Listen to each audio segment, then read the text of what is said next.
이제는 노룩 악수도 하기 싫다는 걸까요? 어제 국민의힘 이준석 대표가 배현진 최고위원의 악수를 아예 뿌리쳤죠. 비공개 최고위에서는 또다시 충돌했습니다.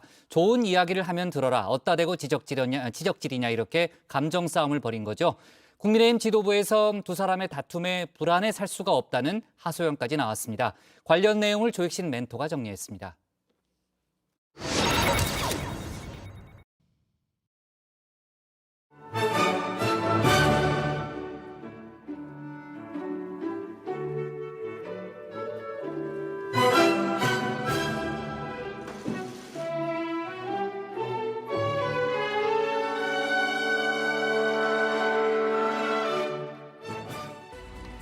이준석 대표와 배현진 최고위원의 감정 싸움, 한마디로 점입 가경입니다.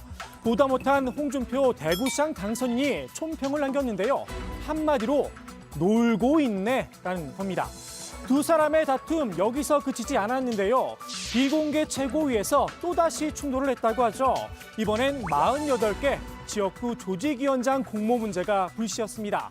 배 최고위원은 이번 공모에 대해서 공천권 문제가 불거진다면서 당 내분처럼 비칠 수 있다 우려를 표했다고 하죠. 조수진 최고위원도 지방선거랑 겹쳐서 공모 사실을 몰랐던 사람들도 있다. 배 최고위원을 옆에서 거들었다고 하는데요. 이 대표 조직위원장 문제와 공천은 별개다 딱 잘랐다고 합니다. 여기까지는 일반적인 협의 과정으로도 볼 수 있겠죠. 문제는 그 다음이었습니다.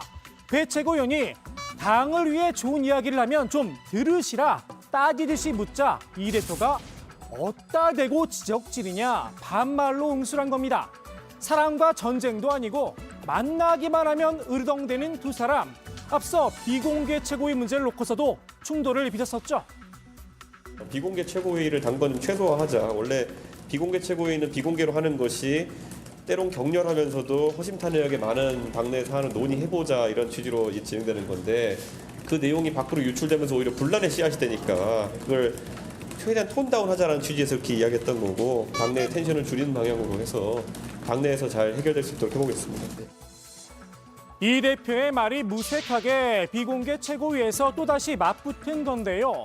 내용 유출이 진짜 문제인가 싶기도 합니다. 격렬하면서 허심탄회한 대화라 격렬하면서 속 좁은 대화가 이루어지고 있는 건 아닐까요? 사실 공개 최고위라고 사정이 크게 다른 건 아닙니다.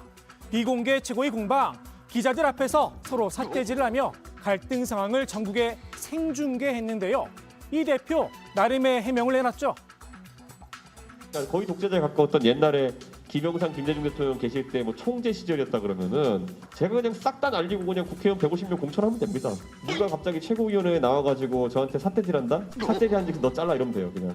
근데 그건 독재자의 삶이고 총재의 삶인 거고 저는 그러지 않기 때문에 여러분이 보시는 많은 특이한 광경이 있는 겁니다. YS나 DJ가 거의 독재자에 가까웠더라. 글쎄요, 이 대표가 단정적으로 말할 분들인가 싶습니다. 아무튼 핵심은 나는 관대하다라는 거겠죠. 하긴 과거 본인의 행적도 만만치 않긴 했습니다. 당을 흔들려는 일각의 시도에 대해서는 단호하게 대처하겠습니다. 지금부터 내년 총선 승리를 위해 장기적인 마스터 플랜을 수립해야 합니다. 조기 전당대회를 준비하는 것을 의견을 모아주셨으면 합니다. 그것이 싫다면 최소한으로 재심 투표라도 해야 됩니다. 차기 총선 승리를 준비해야 한다. 최근에 많이 들었던 이야기입니다. 이 대표의 주장과 꼭 닮았는데요. 당권이 위협을 받을 때 쓰는 전가의 보도가 아닌가 싶기도 합니다. 이 대표가 진행한 혁신위와 조직위원장 임명 모두 차기 총선 공천과 밀접하게 얽혀 있다는 시선이 있죠.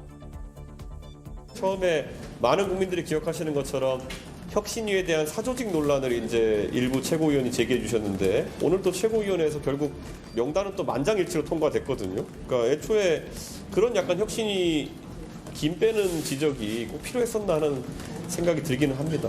안타깝습니다. 이 사조직 논란 배현진 최고위원의 작품입니다. 또다시 배 최고위원을 저격한 건데요. 이 정도면 톰과 제리를 뛰어넘어 유정화 실장과 박준우 마커의 관계 정도가 아닌가 싶기도 합니다. 두 사람의 다툼을 현장에서 직관하는 심정은 어떨까요? 지금 다 그것 때문에 걱정하고 있고 죄송하다고 말씀드리고 지금 그렇게 하고 있는 거죠. 옆에 있는 우리가 더 불안해서 살 수가 없는데요. 민주당 입장에선 그저 꿀잼각입니다. 한마디로 유치하다 정리를 했습니다. 이거 10대도 아니고요. 그건 완전히 그 구상유치라고밖에는 표현이 안 되고요.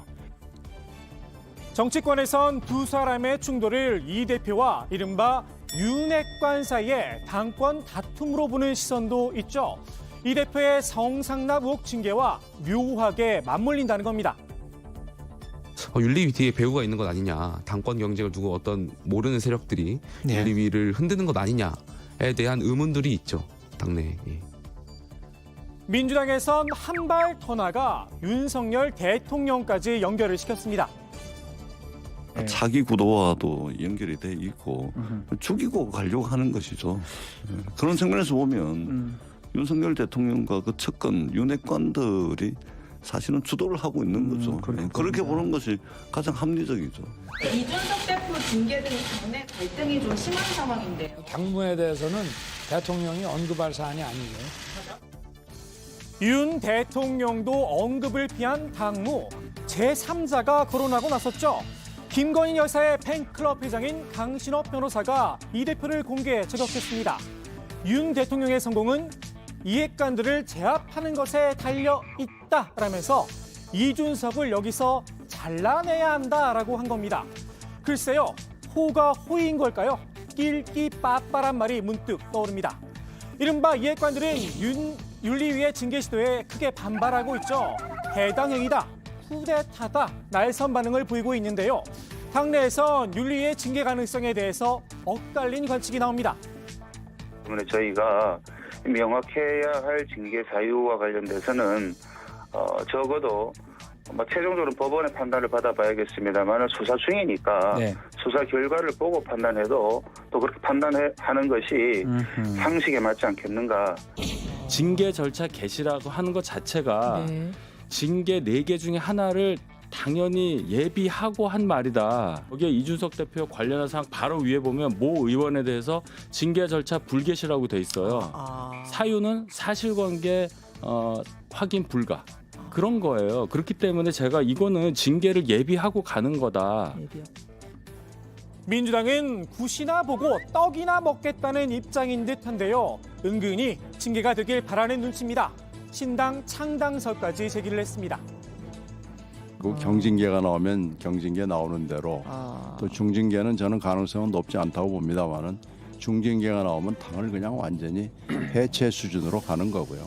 바라시는 건 아니에요, 민주당? 하여튼 뭐 즐겁게 보고 있습니다. 유승민 전 의원이 도와줘서 새롭게 이준석 대표 등등으로 창당할 수도 있다. 그런 얘기는 가능성이 있을까요? 글쎄요, 그건 뭐 민주당 내에서도 그런 얘기가 들려오고 국민의힘 쪽에서도 들려오는데 총선을 앞두고 그러한 것은 반드시 필연적으로 얘기가 되고 또 창당 가능성도 있다. 저는 그렇게 봅니다. 당 안팎의 추측과 공세, 가만히 당하고 있을 이 대표가 아니죠. 역시나 정면 돌파를 선택했습니다. 의심스러울 땐 공격, 이 한마디로 각오를 다졌는데요. 윤리위가 심의 날짜를 다음 달 7일로 늦췄죠. 기우제식 징계냐 쏘아붙였습니다. 경찰 수사의 결과든지 뭐든지 간에 근데 윤리위가 뭐 자체 조사 능력이 없기 때문에 기다릴 수밖에 없다는 취지겠죠. 거꾸로 말하면은 징계 때문에 계속 이름이 오르는 제 입장에서는 야 이건 뭐 기우제식 징계냐. 윤리위가 김철근 정무실장도 징계 대상에 포함을 시켰죠. 이에 대해서도 절차상의 문제가 있다 따져 물었습니다. 김철근 실장 입장에서는 납득이 안 가는 거겠죠. 그러니까 이런 거예요. 법정의 증인으로 갔다 갑자기 피의자 전원이 돼버렸다. 그런 건 불가능하거든요. 그러니까 그것 때문에 김철근 실장은 되게 당황한 거죠. 지금. 당무감사위원회에서 뭔가 이 사람 징계하라는 어떤 의견이 없으면 윤리위원회가 자체적으로 누군가를 인지수사 그게 규정이 없어요. 사실은 고소고발이 당무감사위원회를 통해서만 있게 돼 있어요. 다만 이 대표의 공세가 윤리위의 판단에 영향을 미칠지는 의문입니다.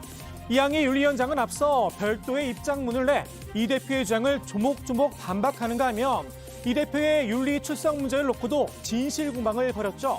이른바 기싸움에서 밀리지 않는 모습을 보였는데요. 이 위원장에게 다 계획이 있을 거란 이야기도 나옵니다. 김철근 당신 문제 가지고 그러니까 1월 10일 날 있었던 각서 문제 그거 가지고 우리는 할 거야. 그 성상납 본안 그거 본질이 아니야. 그러니까 몇 가지를 그냥 여러 가지를 전후해가지고 선언을 한 건데 김철근 각서 문제 가지고 하고 다음은 당신이야.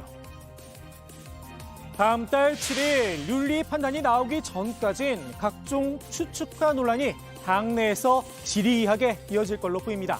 오늘의 톡 쏘는 한마디 이렇게 정리합니다. 집안 싸움에 날 새는지 모른다.